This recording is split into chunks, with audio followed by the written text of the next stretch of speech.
તો વડોદરાના કરજણમાં આંગણવાડીમાં લોલમલોલ ચાલી રહી છે। કણબા ગામે નિર્માણધીન આંગણવાડીમાં તિરાડો પડી ગઈ છે। ટાટા ગ્રુપ દ્વારા આંગણવાડી બનાવવામાં આવી હતી। ગ્રામજનોને ધ્યાને આવતા જ કામ રોકી વિરોધ નોંધાવવામાં આવ્યો છે।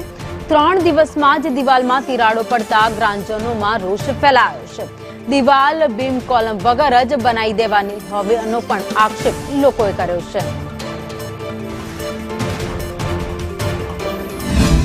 ग्रामમાં એક બાલવાડી મંજૂર થઈ। એ કણબા પ્રાથમિક શાળાની બાજુમાં એનું બાંધકામ કરવા માટે તૈયારી કરી અને એ લોકોએ કોઈપણ પ્રકારના કોન્ક્રીટ વગર, કોઈપણ સ્ટીલ વાપર્યા વગર એનું બાંધકામ ચાલુ કરી દીધું। અમે કોન્ટ્રાક્ટરને પૂછ્યું કે ભાઈ કોઈપણ પ્રકારના સ્ટ્રક્ચર વગર, બીમ કોલમ વગર કઈ રીતે બાંધકામ થઈ શકે? તો એણે અમને જણાવ્યું કે ઉપરથી આ ટાઈપનો પ્લાન છે, અમે પ્લાન મુજબ કામ કરી રહ્યા છીએ, પ્લાનની બહાર અમારથી કામ થઈ શકે તેમ નથી।